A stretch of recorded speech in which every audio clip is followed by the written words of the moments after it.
Hello, I'm Will, I'm the baldbookgeek, and I'm blinding myself to film this video for you. Softbox from hell. I want to talk about the Essex Serpent.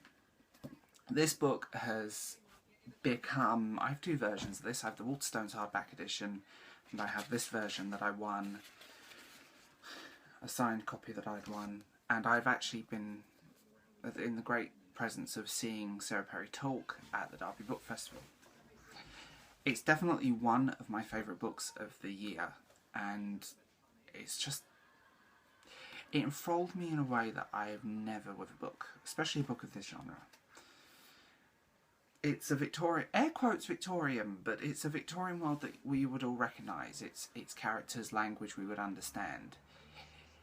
It's, you know, it's the late Victorian era. It's for many...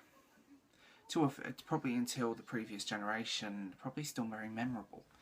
There are a lot of people, if you're in your 30s, 40s and 50s, your grandparents most likely would have been... actually, if you're coming to your 50s, late 30s into your 50s, your grandparents would have been born around the time this was set.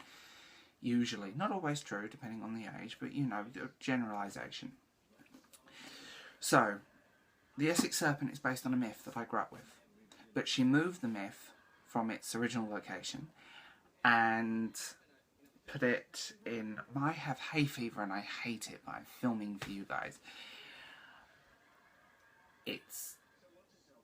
She moved it to a fictional town, which I understand because actually it's far more interesting than the town this comes from. To be honest, I've been there. Basically, I'll read the part of the synopsis for you. London, 1893. When her husband dies, she steps into a new life as a widow, with as much relief as sadness. Retreating to the countryside with her son, she encounters the rumours of the Essex Serpent, a creature of folklore that has returned to roam the marshes. The myth is from the 16th century, but she moved this to then, to the late Victorian era. You have a wide selection of these amazing characters that run so deep. You feel like they've got so many stories to tell, so much to say. You have an amazing set of world building to this. It feels very real. The location, everything.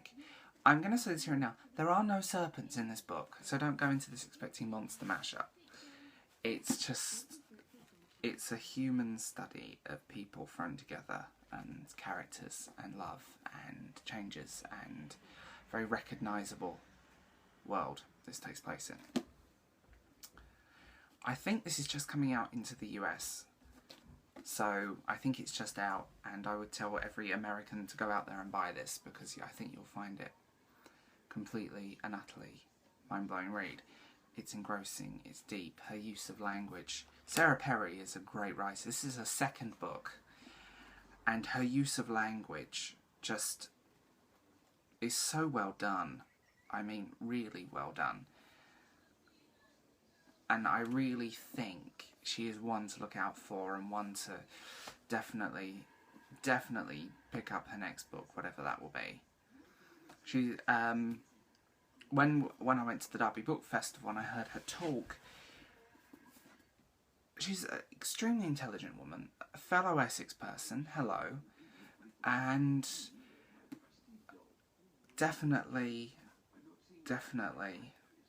an author that will grow with her audience. And she grew from her first book that I loved to the Essex Serpent, so I can't wait to see what she does next. And by the way, the cover is inspired by William Morris. Just so people know, the cover is inspired by the artist William Morris, and the Waterstones exclusive edition was blue, gold and another colour.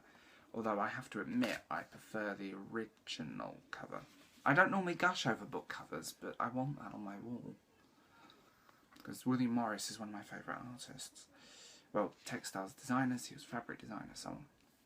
Anyway, I wholeheartedly recommend that you go out there and pick up the Essex Serpent, because it's going to leave a mark on you, and it's going to just keep you going. I don't want to give too much away on the story.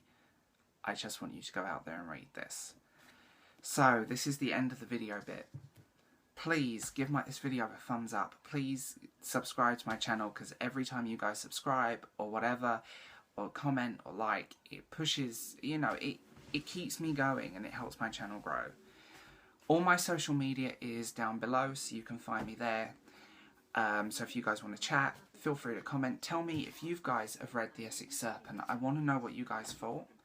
So, yeah.